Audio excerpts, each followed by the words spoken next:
So Aaron Rodgers saying this is likely the last hurrah, the victory tour for Aaron Rodgers, the farewell tour, I should say, as he is one last season in the National Football League with the Pittsburgh Steelers. The Steelers, of course, win total sitting at 8.5. We put it out to our real ones out there on Twitter. Once again, you can weigh in on the poll at You Better You Bet. Like, where does Aaron Rodgers rank all time amongst quarterbacks? Is he top 3, top 5, top 10, outside the top 10? Let us know. We'll reveal the results later on this hour. But PJ, I don't know if it's shocking, and I don't even know if it's surprising, because Rodgers had one option this offseason. It was the Pittsburgh Steelers, and it was a 1-year deal. I think you can say whatever you want about Aaron Rodgers.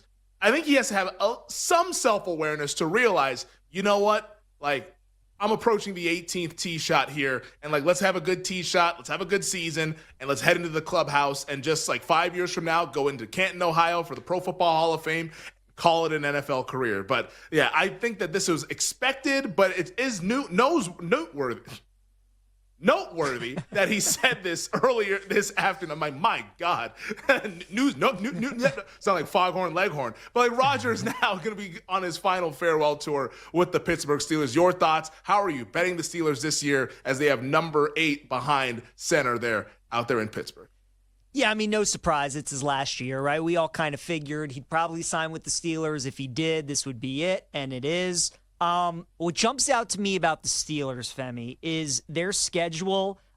It's brutal because of the fact that they get a week 5 bye week, right? So you get a team that, I mean, historically the last, 5, 6, 7 years, ever since TJ Watt's been there, they're usually pretty banged up, and he's at the center of it. And now you got an aging quarterback in Aaron Rodgers. So you get the early bye in week 5, and then you have to play so many games after that. You got to play 12 games after that to finish out the regular season. That's going to be really tough. They got to play the NFC North, which isn't going to be easy, playing Chicago, Green Bay, Minnesota, Detroit. You obviously have to play the AFC North, is going to be a really tough division. They got to get Buffalo this year. They got to play Seattle. So it's a tough schedule with that early bye week. And then, I mean, some of the stretches that they go on in the middle of the season and some of the teams that they play. I'll never bet an under-win total with Mike Tomlin if it's 8.5, just because, again, until the guy proves to us he can have a losing record, I'm never going to bet the under. Can't tell you how many times as a Ravens fan I've heard people say, oh, the Steelers aren't going to be any good this year. Their offense stinks. They're not going to be able to put up any points. And the next thing you know, they just find a way, because that's just what they do. They just find ways to win games. So I'm not touching their win total. I'm not betting them to win the division. I'm really not doing anything with the Steelers, Femi, to be honest with you, other than just week to week. I'm going to bet the Steelers. I think there could be decent looks, decent opportunities where we could look to fade Pittsburgh, where we could look to bet on them. Because I think they could be a sneaky good underdog this year, right? Especially early on in the season. I always like betting the Steelers early when they're healthy and that defense is fully healthy, because as we get later into this season, usually with Pittsburgh, it's always the same MO. Start the season fast, pretty good middle, and then they end the season slow with obviously usually a first-round exit. So I kind of think that's how this season might go as well. I could see them getting in as a wild card team. I think they'd be, another first-round exit again. But I probably look to bet them early in the season. I think those first 3-4 games are where you look to target them. But then having that early bye week, man, and getting all those games after that, I think they're going to be another good fade late in the season.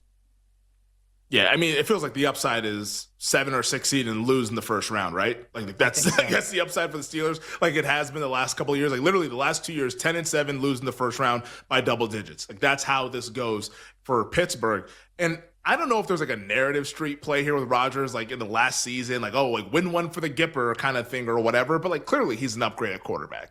Like they're going to be better at the most important position, which I think is the most important thing to note when you're bringing up the Pittsburgh Steelers this offseason. Like everyone like is annoyed by Aaron Rodgers, his antics, his whatever. He says like he's going to like kind of like, oh, I don't want to be seen or whatever once I retire. I don't know if I believe all of that. This is the same guy that also has a Netflix documentary. Like if you don't want to be seen, like you're usually not making a Netflix documentary. People don't do that when they want to kind of just go off into the abyss. But yeah, it's still an upgrade, which I keep telling myself when I think about this signing and what it means in the AFC North and in the AFC. Like, it wouldn't shock me at all if the Pittsburgh Steelers made the playoffs. Like, as a Ravens fan, Are you more concerned about Pittsburgh or are you more concerned about Cincinnati when you look at the landscape of the division? I'm concerned about both, and that's just the way I'm wired, Femi. Because as soon as I'm not, that's when those teams PJ's bite concerned me. about Cleveland. I always am. They beat us every year. They beat us every year. Not to win the division, but like if they played us. I mean, Jameis beat us last year, right? PJ, come on. Dude, Jameis beat us last year. I mean, the Browns are pesky. But yeah, I mean, I'm certainly more worried about Cincinnati, I think, just because of how prolific that offense was. I mean, let's be honest. They should have beaten the Ravens 2 times last year. They had a 10-point lead in Cincinnati, and then they gave that game away in overtime. And then the Thursday night game in Baltimore, they were up 14 in the third quarter and lost that one as well. So they very easily could have won both games against the Ravens last year. We know that offense is as good as anybody's in the NFL. I understand the defense is going to be one of the worst in the NFL. But I think you got to fear the team more with Joe Burrow at quarterback than with 41-year-old Aaron Rodgers at quarterback. So even though the Steelers, just because I've seen it so many times, they'll always make me a little bit nervous as long as Tomlin's strolling the sidelines and just the weirdest things that happen in Ravens-Steelers games. But as big picture, like divisions, like when these teams go out and play other teams and how it'll look big picture throughout the season, as long as the Ravens avoid major injury, I mean, they're the best team in the AFC North. I don't think there's any debating that. I mean, you could argue they're probably the best team in football. So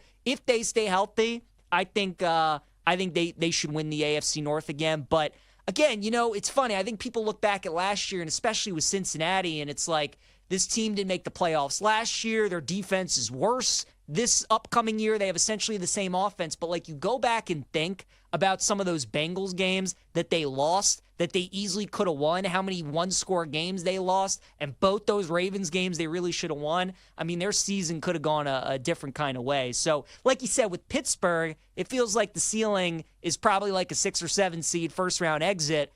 I mean, with that offense that the Bengals have, Femi, I mean, like it wouldn't shock me if they won the division, just because, I mean, I think the Ravens win it, but I wouldn't be shocked if the Bengals won it. Yeah, I've done my Bengals rant like all offseason. I don't even want to do it here just because, like, if people know how I feel about the Cincinnati Bengals. If you've been watching this, listening to the show over the last 3 months, you know how I feel about Cincinnati. But to me, they feel like the coulda, woulda, shouldas. Like that's what they're turning into. Like last year, it's like, oh, like they could have made the playoffs if this happened, or they would have made the playoffs had this happened, or they should have made it's like, just make the damn playoffs or not. Like, because that's what's happened the last 2 years. Like, they're the coulda, woulda, shouldas of the NFL. There's always some excuse for why Cincinnati didn't get the job done. I think their whole program is soft. I look to fade those kinds of teams. If I were you, I mean, I get it. Cincinnati's ceiling is much, much higher than Pittsburgh's because of Joe Burrow. But like you said it too, weird bleep happens when the Steelers and Ravens play. Like the Ravens could have every all-pro on their team. When they go to Heinz Field, they're going to find a way to lose that game by a field goal. Like that's how it goes in this rivalry. If I was a Ravens fan like you, PJ, I would always be worried about the Pittsburgh Steelers just because that renegade starts going, and then here comes TJ Watt around the corner, strip sack fumble on Lamar. Oh, Steelers win the game. Like, you've seen that play out a million times. Like, that's the team that I think I'd be most fearful of if I was the Baltimore Ravens.